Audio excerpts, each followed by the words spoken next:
이름으로 기도드립니다. 아멘.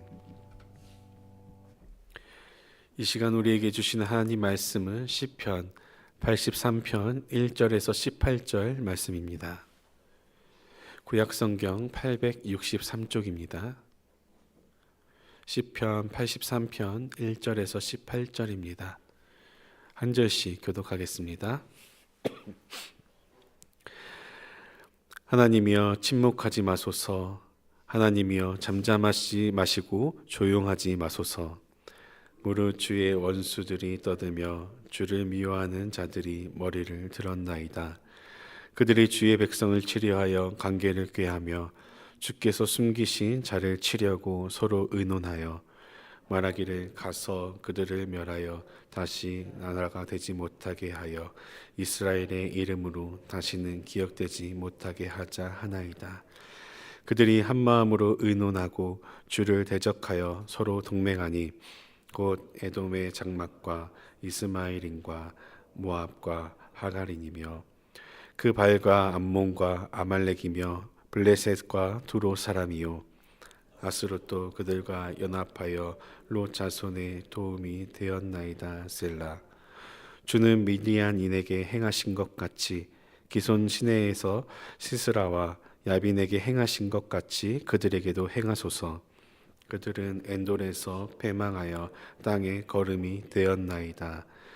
그들의 귀인들이 오렙과 셉 같게 하시며 그들의 모든 고관들을 세바와 살문나와 같게 하소서. 그들이 말하기를 우리가 하나님의 목장을 우리의 소유로 취하자 하였나이다. 나의 하나님이여, 그들이 굴러가는 건불 같게 하시며 바람에 날리는 지푸라기 같게 하소서. 삼림을 사르는 불과 산에 붙는 불길 같이 주의 광풍으로 그들을 쫓으시며 주의 폭풍으로 그들을 두렵게 하소서. 여호와여, 그들의 얼굴에 수치가 가득하게 하사 그들이 주의 이름을 찾게 하소서. 그들로 수치를 당하여 영원히 놀라게 하시며 낭패와 멸망을 당하게 하사 여호와라 이름하신 주만 온 세계의 지존자로 알게 하소서. 아멘. 우리는 살아가다 보면 하나님의 침묵을 경험할 때가 있습니다. 걱정과 근심 가운데 힘겨울 때, 억울한 일을 당하여 마음이 무너질 때, 또는 세상의 공격으로 고통을 겪을 때 우리는 하나님께 간절히 부르짖습니다. 그런데 마치 하나님께서 아무 말씀도 하지 않으신 것처럼 느껴질 때가 있습니다. 하나님, 왜 아무 말씀이 없으신가요? 주님, 듣고 계신 거 맞습니까? 저는 이렇게 아프고 힘든데 왜 침묵하십니까? 이러한 순간 우리는 하나님의 침묵 앞에서 두 가지의 질문을 품게 됩니다. 첫째는 그 침묵 속에서 우리는 어떻게 기도해야 하는가? 둘째는 하나님은 왜 침묵하고 계시는 것인가? 먼저 오늘 말씀을 보면 침묵하시는 하나님 앞에서의 탄원을 볼 수 있습니다. 시편 83편은 아삽의 시입니다. 배경은 구체적으로 설명되어 있지 않지만 이스라엘 주변 여러 나라들의 동맹이 맺고 하나님의 백성을 위협하고 있다는 것을 알 수 있습니다. 이 위기의 상황 속에서 시인은 이렇게 기도합니다. 1절 말씀입니다. 하나님이여 침묵하지 마소서. 하나님이여 잠잠하지 마시고 조용하지 마소서. 지금 시인은 3번 반복하여 간청하고 있습니다. 침묵하지 마소서, 잠잠하지 마시고 조용하지 마소서. 이 반복은 절박함의 표현이며 다급하고도 간절한 탄원입니다. 여기서 우리가 주목해야 할 중요한 사실은 지금 시인은 문제의 해결보다 먼저 구한 것이 바로 하나님의 음성이었다라는 점입니다. 대부분 우리는 문제 앞에서 이렇게 기도합니다.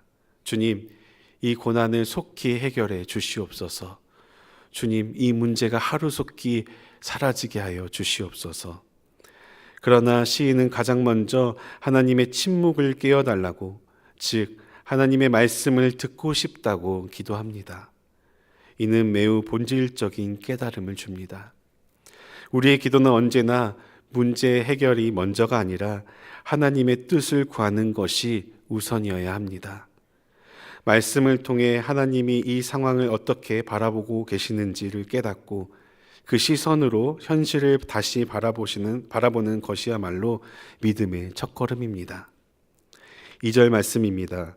무릇 주의 원수들이 떠들며 주를 미워하는 자들이 머리를 들었나이다. 지금 시인은 자신이 억울하다고 하는 것이 아니라 하나님의 이름이 모욕당하고 있다는 사실에 분노하고 있습니다. 문제를 내가 억울하다라는 관점이 아니라 하나님의 관점에서 바라보고 있는 것입니다. 이것이 우리가 배워야 할 기도의 자세입니다. 우리가 고난을 겪을 때 종종 이렇게 생각합니다. 왜 나에게만 이런 일이 생기는 것이지? 왜 세상이 나를 이렇게 괴롭히는 것이지? 하지만 우리가 하나님의 자녀라면 이 질문이 이렇게 바뀌어야 합니다. 지금 세상은 나를 공격하고 있는가? 아니면 내 안에 계신 하나님을 공격하고 있는가? 나를 중심으로 생각하여 싸우게 되면 내 욕심과 욕망이 들어가 있는 세상과 나와의 싸움이 됩니다. 하지만 하나님을 중심으로 생각하여 싸우게 된다면 하나님의 뜻이 들어가 있는 하나님의 싸움이 됩니다. 그러므로 우리는 하나님의 편에서 이 문제를 해석하고 하나님의 관점에서 반응해야 된다는 것입니다. 우리는 지금 누구로 살아가고 있습니까? 세상의 눈으로 상황을 바라보는 나 자신입니까? 아니면 하나님의 자녀로 이 땅을 살아가고 계십니까? 한번 생각해 보시길 바랍니다. 우리는 나 자신으로 살아가는 것이 아니라 하나님 나라의 시민으로, 백성으로, 자녀로 살아가야 될 줄로 믿습니다. 다음은 침묵하시는 하나님께 심판을 간구하는 시인의 모습을 찾아볼 수 있습니다.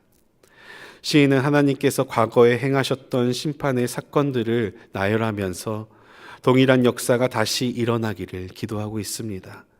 9절에서 15절 말씀입니다.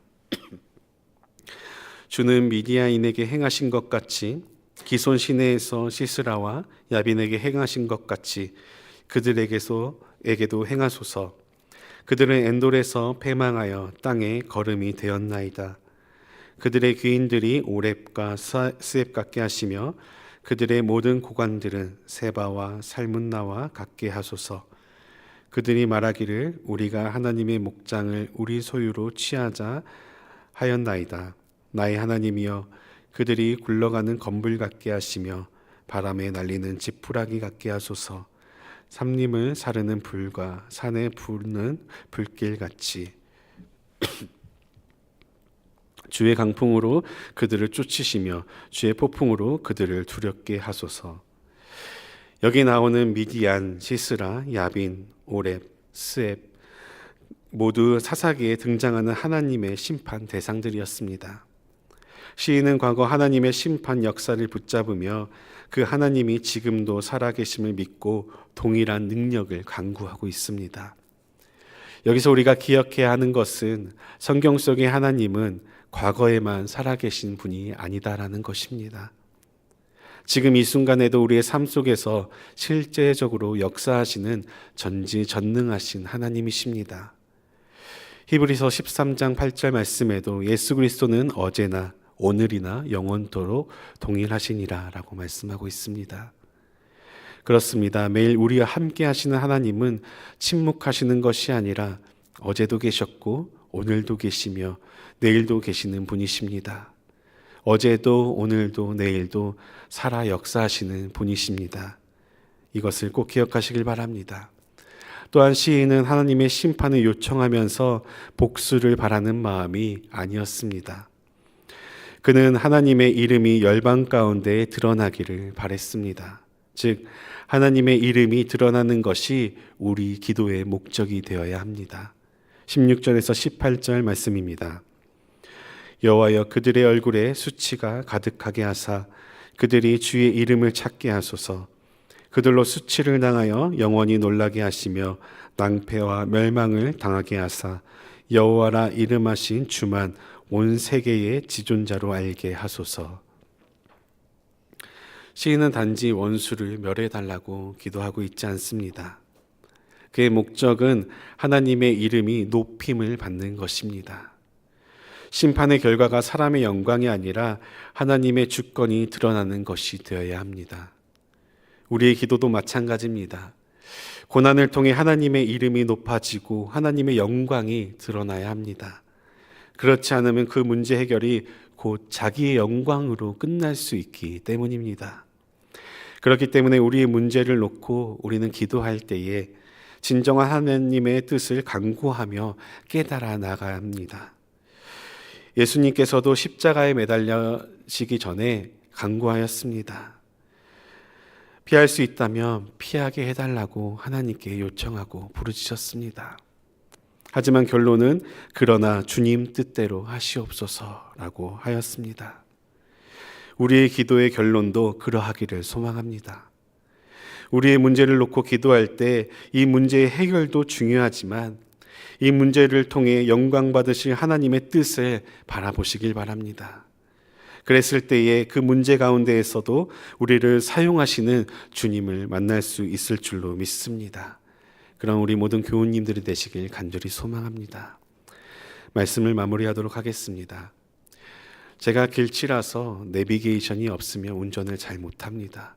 그래서 간혹 내비게이션이 멈추면 저도 멈춥니다. 한번 운전을 하는데 내비게이션이 고장났는지 멈췄습니다. 그래서 핸드폰을 급히 켜서 한쪽 길에 세우고 핸드폰으로 내비게이션을 킨 후에 거치할 데가 없어서 한쪽에 의자에 놓고 소리만 들으며 운전을 하고 있었습니다. 좌회전하세요, 우회전하세요 길을 말하는 대로 따라가다가 한동안 한 20분 동안 아무 말도 없는 것입니다. 불안했습니다. 이 내비게이션이 꺼졌는지 내가 지금 잘 가고 있는 건지 불안해하며 계속 직진을 하고 있었습니다. 그랬더니 어느 순간 목적지에 도착했습니다. 결론은 계속 직진밖에 없기에 아무 말이 없었던 것이었습니다. 그래서 저는 잘 도착했습니다. 그렇습니다. 때로는 침묵이 정답으로 향하는 길일 때가 있습니다. 그 침묵 가운데서도 여전히 우리를 이끌고 계시는 하나님이 계시기 때문입니다. 혹시 지금 하나님의 침묵을 경험하고 계십니까? 아무 일도 일어나지 않는 것 같고 하나님이 멀리 계시는 것처럼 느껴질 때가 있으십니까? 하지만 오늘 시편 83편을 통해 우리는 분명히 알 수 있습니다. 하나님의 침묵은 결코 무관심이 아닙니다. 그분은 지금도 여전히 일하고 계시며 때로는 침묵 속에서 우리의 믿음을 훈련하시고 하나님의 시선으로 세상을 바라보게 하시며 하나님의 이름이 드러나게 하시기 위해 준비하고 계십니다. 시인은 문제 해결보다 하나님의 음성을 먼저 구했습니다. 억울함보다 하나님의 이름이 욕되게 되는 현실을 가슴 아파했습니다. 그리고 심판을 구할 때에도 복수를 위한 것이 아니라 하나님의 이름이 온 세상에 드러나기를 간구하였습니다. 오늘 우리도 하나님 앞에 이렇게 기도하기를 소망합니다. 하나님, 이 고난을 통해 제 문제가 해결되는 것보다 하나님의 뜻을 알게 하여 주시옵소서. 이 침묵 속에서도 하나님의 시선으로 현실을 바라보게 하여 주시옵소서. 이 과정을 통해 하나님의 이름이 드러나고 하나님의 나라가 제 삶을 통해 나타나게 하여 주시옵소서. 하나님은 어제도 오늘도 영원토록 동일하신 분이십니다. 그분은 과거에만 역사하시는 분이 아니라 지금 이 순간에도 우리와 함께 살아 역사하시는 분이십니다. 그러므로 우리가 해야 할 일은 하나님의 침묵을 원망하거나 회피하는 것이 아니라 그 침묵을 믿음으로 기다리며 하나님께 나아가는 것입니다. 그 침묵 속에서 하나님의 뜻을 찾고 하나님의 이름이 높임을 받기를 구할 때에 하나님께서는 가장 완전한 시간에 응답해 주실 줄로 믿습니다. 그러니 침묵은 끝이 아니라 시작입니다. 절망이 아니라 하나님의 영광을 준비하는 시간입니다. 그러니 오늘 하나님의 침묵 앞에서 무릎 꿇는 자가 되시길 간절히 소망합니다. 그리고 그 침묵 속에서 하나님의 음성을 기다리는 자가 되시길 바랍니다. 그럴 때에 우리는 비로소 이 땅에서의 나그네가 아닌 하나님 나라를 살아내는 시민이자 하나님의 백성이자 하나님의 자녀로 세상 속에 하나님의 영광을 드러내는 자로 서게 될 줄로 믿습니다. 기도하시겠습니다. 거룩하시고 살아계신 하나님 아버지, 주님의 이름을 높이며 주님 앞에 나아갑니다. 주님, 지금 이 세상은 주님의 백성을 조롱하며 거짓과 악이 진리와 의를 무너뜨리려고 합니다. 하나님을 미워하는 자들이 교만하게 고개를 들고 하나님의 교회를 향해 연합하며 공격합니다. 주님, 주님의 백성이 고통당하여 주님의 이름이 조롱받고 있사오니 우리가 드리는 이 기도를 외면하지 마시고 침묵하지 마시고 잠잠하지 마시옵소서. 주님, 우리는 기억합니다. 주님께서 과거의 미디안과 시스라와 야빈을 무너뜨리셨고 주님의 손으로 주님의 백성을 구원하셨습니다. 그날과 같이 오늘도 주님의 발을 펼치시어 주님의 공의로 악을 심판하시고 주님의 백성을 보호하여 주시옵소서. 그러나 주님, 우리의 기도가 단지 보복이나 보장을 위한 것이 아님을 고백합니다. 우리는 주님의 이름이 이 땅 가운데 가장 높아지기를 원하오니 이제 침묵이 끝나고 주님의 이름이 드러나게 하여 주시옵소서. 또한 우리의 기도가 원망이 아닌 믿음으로 나아가게 하여 주시고 응답보다 먼저 주님의 임재를 구하는 자가 되게 하여 주시옵소서. 하나님의 때를 신뢰하며 하나님의 뜻을 붙드는 신앙인이 될 수 있도록 주님 붙들어 주시옵소서. 또한 각자 힘들고 어려운 기도 제목을 들고 왔으니 우리의 기도에 응답하여 주시고 주님의 임재 가운데 나아가게 하여 주시옵소서. 모든 삶 가운데 평안을 주시는 예수님의 이름으로 간절히